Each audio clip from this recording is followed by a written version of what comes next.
Well, I'm Reynolds Pomeroy, and welcome to our neighborhood.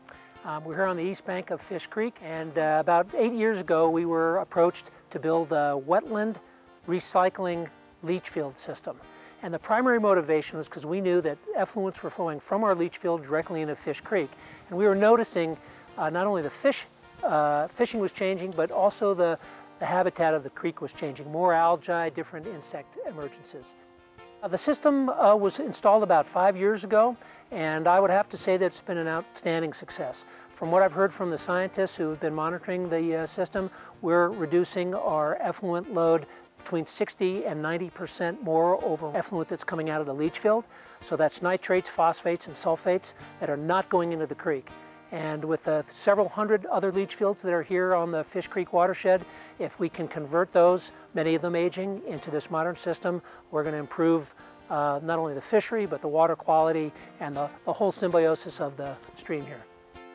As a fisherman, I know that we're blessed in this community with clear water and blue ribbon trout streams. We have native cutthroat trout as our primary species.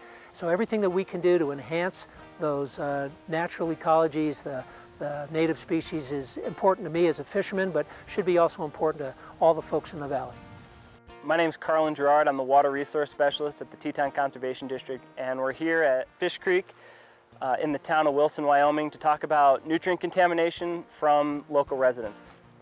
The data that USGS collected between 2007 and 2011 really showed that increased plant and algae growth in the channel of Fish Creek resulted in changes in the bug community as that plant biomass grew over the course of the year. So when we're talking about nutrient issues in Fish Creek and talking about how it's contributing to algae growth, you can see on the rocks here we have algae, and really algae is a natural part of this aquatic community. With increased nutrients, however, you get increased opportunity for biomass. And so at a point when instead of there being individual rocks for the bugs to live in between, all you have is mats of algae, you have a shift towards those bugs that can live in that environment.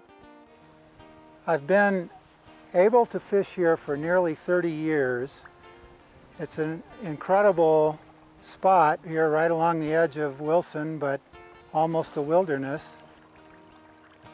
You know, one thing that I really feel like I've seen in the last few years is the summer bug hatches have diminished greatly. There used to be big pale morning dun hatches all through July and August, caddis hatches, stoneflies, lots of those, and the summer hatches seem to have gone away. And to me, that's just, it's a sad thing, because this is one of the finest streams in all of Wyoming, maybe all of the Mountain West, and to have something happening here that is changing the character of the stream just doesn't seem right in a community like Jackson Hole.